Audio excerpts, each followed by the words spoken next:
Today, I'm going to be showing you how to become filthy rich in Crusader Kings 3 by following in the footsteps of one of the wealthiest men to have lived, Mansa Musa of the Mali Empire. We're going to be stacking stewardship and learning while playing tall to reforge his realm centuries earlier, all to become the richest CK3 player in the world. Hello there everyone and welcome back to the channel. Today we are going to be doing a playthrough based on the famous Mansa Musa, who has been claimed by many to have been the richest man to have lived, although that claim has been disputed. He is said to have become very wealthy through dominating the gold production and trade throughout the Sahel region of Africa that goes along here, and many other goods would have been traded in this region such as salt, ivory, and slaves. And through levying taxes and tariffs on this trade, Mansa Musa became incredibly wealthy, and the city at the centre of the Mali Empire, Timbuktu, became a flourishing economic hub. We're going to be starting not as Mansa Musa, as he was not around until the 14th century, but instead as one of his ancestors, Farbus Bamari of the Keita Dynasty, Mansa Musa's dynasty. During this playthrough, I am also going to go for this achievement here, the Iron and Golden King. We need to have a capital barony with 60 plus income, as well as 500 plus heavy cavalry regiments stationed there, as well as a mine. And we're definitely going to have a mine because we're going to be building the gold mines of Mali to start with. For our starting character, we are just going to roll with the traits that we've been randomly assigned here. We've got sadistic, just, and stubborn. Not the worst traits to start the game with when we're going to be playing tall. We do have quite a nice bit of stewardship here, but we're going to be wanting to get rid of this character quite quickly, as I do want to get a better religion and culture to play the game with. Let us start our game as the Duke of Manding in this province here. So the first thing I want to do is try and change our culture. Now the culture that I'm trying to get is not actually available on the map as far as I'm aware. And that culture is anything that forms part of the Israelite cultural heritage. Paradox really playing into the stereotypes here, as these guys are very good at helping us make money in a tall style playthrough. Philosopher culture giving us huge boost to learning, very important for innovation growth to unlock new buildings and faster development speeds. Diasporic giving us a boost to stewardship and learning as well. We're going to go for either Ashkenazi or Sephardi, because they have the communal ethos, which means our building costs will be a little bit cheaper. We're going to go ahead and get one of these characters, although it's not going to be easy. Because they're all wandering, we cannot fabricate hooks on them. But what we can do instead is go into the diplomacy lifestyle so that we can unlock the befriend scheme, and then invite them to court so that they can educate our child. We're going to do this as soon as possible, as there does seem to be an age limit after which point we cannot convert them. Now, another thing that I want to do is convert religion. Now, a good religion is this one over here, the Kushite religion, because if we look at their holy sites, they actually have holy sites that give us bonus stewardship per level of devotion, and because we have 5 different levels of devotion, that can net us up to plus 10 bonus stewardship. And there's also various other profit-making techniques we can use when we reform it. We're going to have to start making our way east towards the holy sites. And looking at the diplomatic situation, we have the Kingdom of Ghana to the north, and it may actually be better just to swear fealty to them so that we remain safe before declaring our independence later on. So I'm going to swear fealty. That might also give us the option to become a council member in the King of Ghana's council. And that could net us some nice bonuses at the start of the game, especially if he makes us his steward for a gold bonus. So I'm going to go ahead and swear fealty. After that, I'm going to start boosting development over in this region here. The next thing to do is swap the capital from Nyani to Seguiri, because that is the first province where we can build the gold mines of Mali. And because the development level gives a bonus to our tax income in a province, we want to start stacking all our base tax modifiers there. Then we're going to use our steward to boost our development as high as possible. Let's go and move that now. Our steward's going to develop it, so we want the best one that we can get. Seems there's nobody good in our realm. The ones available for marriage are not exactly any better, so we're just going to keep this one and hope we don't roll any bad events. But there are other ways to boost development in this province, such as taking the scholarship focus in the learning tree, and also go down the scholar tree to obtain the scholar trait. Now, one other thing I would like to do quite early on is to get a grand wedding, because that is going to give us a further boost to development growth in this province here. To fund the construction of our gold mines and host the grand wedding, I'm going to raise our armies and begin raiding the nearby provinces. We're currently over the domain limit because our stewardship is very low, so I'm going to go ahead and grab ourselves a primary wife who is good in stewardship, unless we can also find someone with decent inheritable traits. No intelligent or genius, so we're just going to go with this one. And our liege is actually granting us many of the vassals that make up the full county of Manding, which is very nice. Now that we have full control over the Duchy of Manding, we are going to continue to expand our realm so that we have enough counties to form the Kingdom of Mali. I rush towards the weaker provinces in order to raid them while we can, and I make sure to return home frequently with our stash of gold so that we don't get jumped and lose it by being too greedy. I am going to make sure to recruit some knights to our court as well, and it's always a good idea to marry them off too so that we can get some more children with great congenital traits to make the future generation of knights. Our gold balances are growing, but I did get a little bit greedy there. And we've managed to befriend one of the Israelites, who's coming straight to our court, and then we're going to have him culturally convert our son. Now the King of Ghana has arrived at our court, and he'll be looking to extort us for some gold. We're going to tell him where to go, because if anyone's going to be a greedy despot during this run, it's going to be us. Oh dear, he has booted us off the council. Okay, so jumping forward a little bit, after a ridiculous amount of raiding, we now have enough gold balances to start construction on the gold mines of Mali. I'm also going to make sure that we use our full domain limit, so I'm going to revoke the title from this guy here. Now once they are built, we are up at 7 gold per month, a very respectable sum for so early in the game. And we have succeeded in making our son Ashkenazi as well. He also picked up Fortune Builder and Temperate, which gives us some very nice stewardship bonuses. While we're still a vassal, I am going to beg the king for some bonus development growth in our realm capital. We take the road up north, and after a bit of shrewd negotiation, get a very juicy +2 immediate development in our capital. And now before I take the grand wedding for even more juicy development growth, we are going to take traditional Keita weddings in the activities dynasty branch in order to get a permanent reduction of 50% to the cost of grand weddings, which we're going to be doing a lot of throughout the game. It's going to save us a ton of gold. Okay, so I'm going to marry off my son to one of the daughters of the King of Ghana to get a grand wedding and secure an alliance. It's going to take a while for them to come of age, so let's jump ahead to them. Okay, so before that was able to happen, we have actually become ridiculously stressed and popped our clogs a little bit early, which is fine because this character's stats were terrible, and we now get to play with our son, who is much better. Now our father's death has caused the partition of our domain, so we're going to bully our younger brothers and revoke their titles while they're still children in order to reconsolidate the realm. Okay, so I'm going to get this wife to help bully our siblings, getting our land back up to the domain limit. Then I am going to divorce her for a wife with much better stewardship again, while also promising a grand wedding for that because the previous one has fizzled out. Now this guy's also quite close to getting centralization, another development boosting perk, so I'm going to go domain focus for now in order to grab that. I've also been spending lots of prestige to increase our tribal authority over the years. I am going to want to feudalize when we've reformed our religion, so I'm essentially preparing for that, as level 4 is required. Now, being a bit of a tyrant has stressed us out because of our personality traits, so we're going to use the grand wedding as a bit of a respite for us. Now that has reduced our stress, giving us a huge amount of prestige and opinion, as well as a nice 10% bonus to stewardship lifestyle. And if we look into our county, we are getting a plus 20% bonus to development growth, which is particularly nice. Now I am going to put our cash reserves to use so that we actually get a return on our investment. I'm going to be building markets to increase our gold income per month, and I'm going to build war camps because we are going to be warring our way east towards those Kushite holy sites.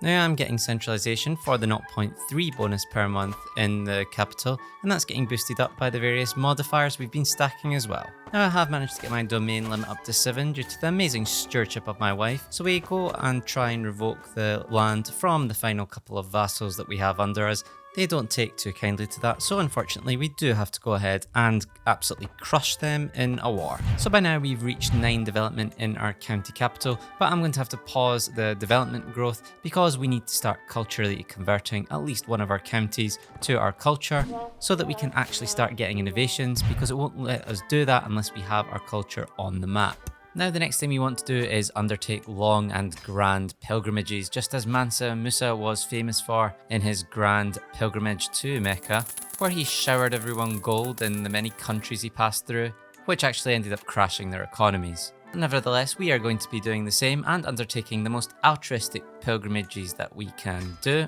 in order to get the biggest piety payoff at the end.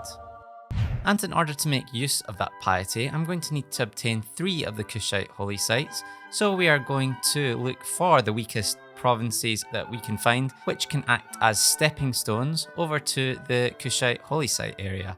We make short work of those feeble counts en route, and after completing the architect tree that lets us hold most of these newly conquered lands personally, and in conjunction with our very high stewardship level, we're up at almost 15 gold per month now. Don't worry, we are going to be doing a lot better than that.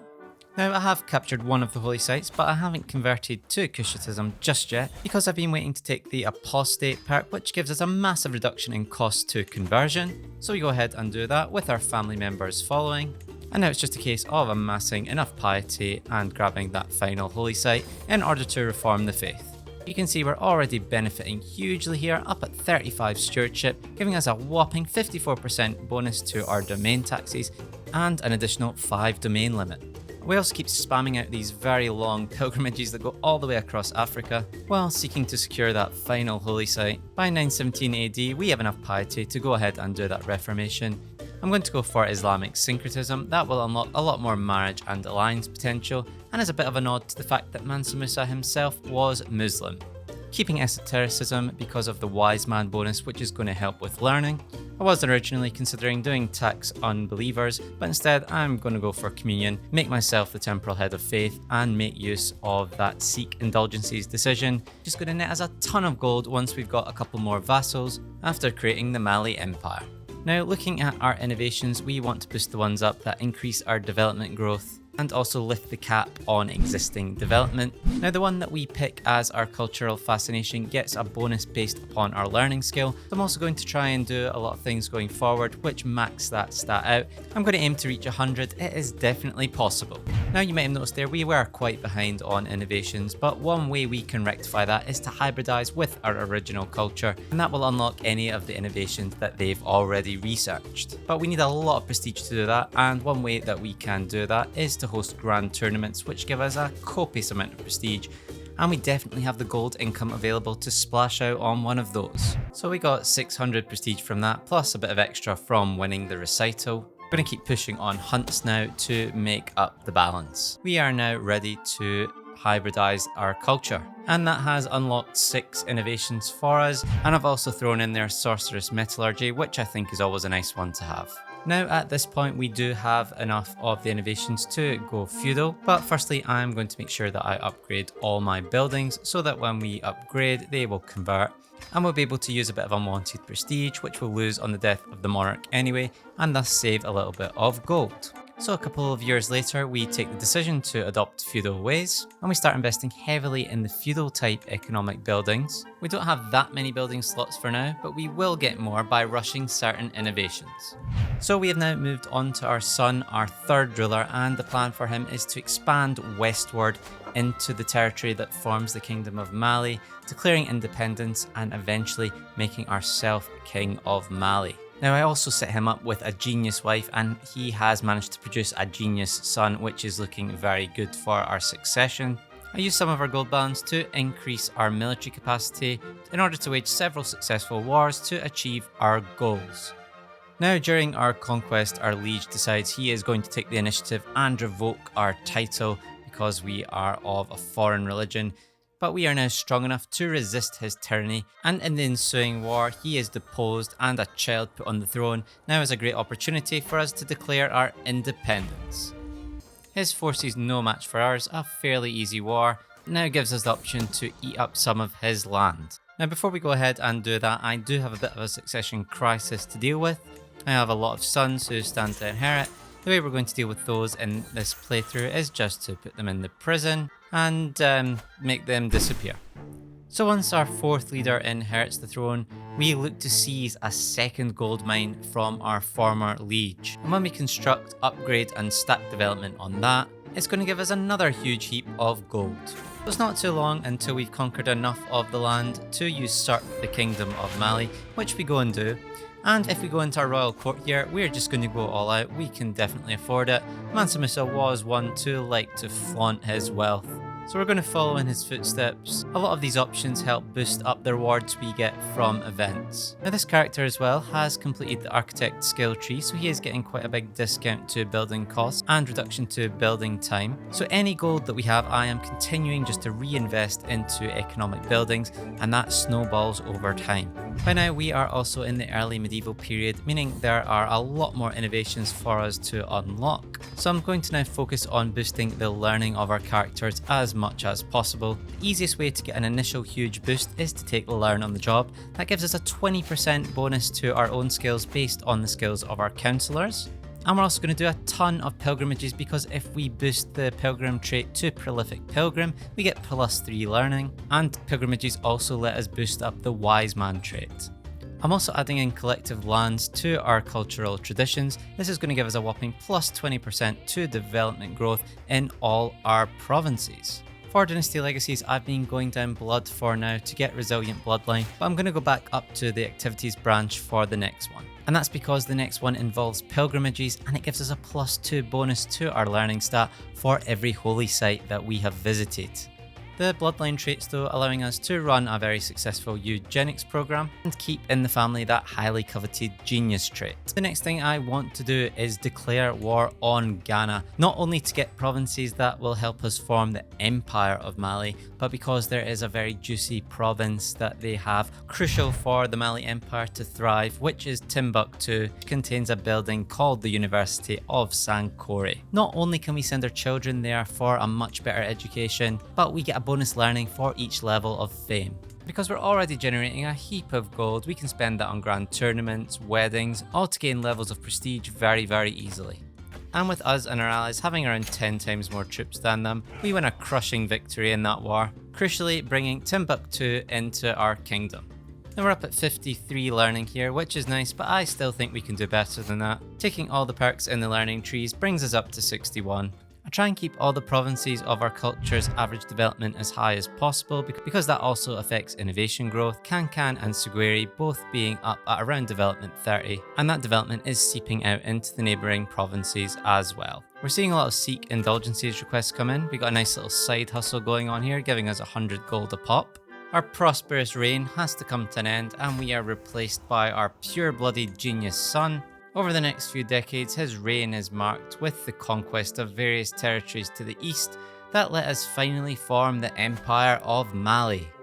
By forming the Empire of Mali, we usher in a new era of peace and prosperity, spending the next few decades upgrading our economic buildings even further. Within our empire, we are able to undertake extravagant grand tours, extracting additional tax revenue out of our vassals. We start this one off with 500, and by the end of it we have over 5,000 gold. And we continue to invest all proceeds into the development of the nation. Development in the capital now up at 38, starting to catch up with the Western powers. And we're close to getting urbanisation to lift the penalty cap to above 55. Also going to go for deigning to visit so that we can get up to +10 learning from visiting all the holy sites of our faith. Up at 77 now, which is very respectable, but let's see if we can get that up to 100. Even with only level 3 or 4 buildings, we are making over 100 gold per month now. And we do have a hefty number of men-at-arms regiments stationed in our province as well, because we are planning on heading over to conquer a small province in India that's going to give us some very nice bonuses. We take one of the provinces here in the Horn of Africa so that we have Diplo range on India.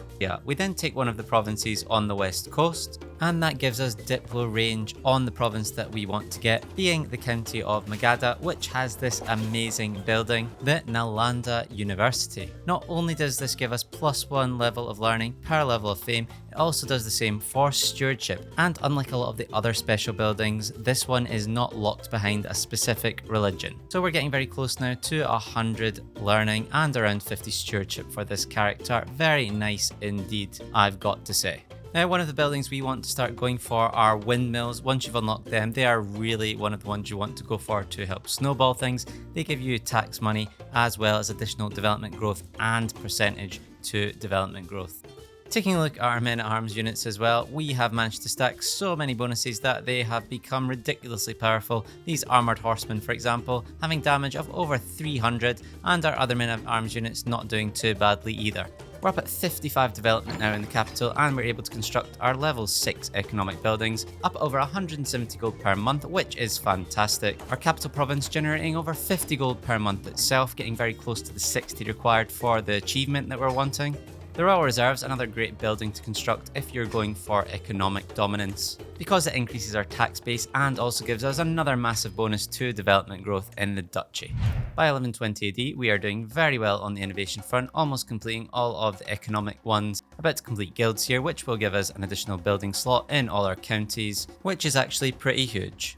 Now our wife having passed away means we're able to select a new one, and there are some now available in the game with learning of up to 50, which is absolutely fantastic. I'm going to go ahead and grab one of them, and hopefully that will bring our learning up to 100. Okay, so it didn't quite reach 100, just one more, so I'm just going to spec into medicine focus for that final one. We now have the maximum bonus to cultural fascination, which is skyrocketing our technological growth. Alright, let's look at how our development is doing. We are up at 57 in the capital, almost reaching as much as Constantinople. Let's see how long it takes us to surpass them. So this guy did pretty well, living to the ripe old age of 89. Our son, who inherits, has the diligent trait, which is going to let us use the develop capital decision and speed things up even more. And we're now going to go down the erudition tree to get treasured knowledge, another plus 20% development growth, as well as a faster lifestyle experience gain. And if you look at all the bonuses we've been stacking in the capital, you can see it is absolutely insane. We are now up at 62 development, finally pipping Constantinople to become the most developed county in the game. And we have reached tax of 60 and unlocked the achievement that we were hoping for, the Iron and Golden King. We do have a huge number of heavy cavalry stationed in our capital that I showed you earlier that are also super overpowered. So I've jumped ahead here to 1175 AD, where I have pretty much all of the innovations that we can get by now. So learning isn't as important, we want to get as much stewardship as possible. I've got up to 63 on this character because I wanted to see how much gold per month I could make, and we are up at almost 300 at 1175 AD, which I think is a pretty good achievement. We have amassed so much gold now that it is so easy to control the course of the game. We could go and invade whoever we want and just hire a huge amount of mercs, while also leveraging our amazing men-at-arms units. So having a look at the final state of the game, this is how it panned out. The Byzantine Empire doing quite well, and we are happily sitting here playing tall as Mali. Now, this playthrough was actually partially inspired by someone in the comments yet again, so thank you for that. And as always, if you have any ideas yourself, please post them in the comments below or on my Discord. And finally, if you enjoyed the video, then make sure to like it and be sure to subscribe to the channel for more fun and interesting playthroughs of many Paradox games. So thank you very much for watching, and see you in the next one.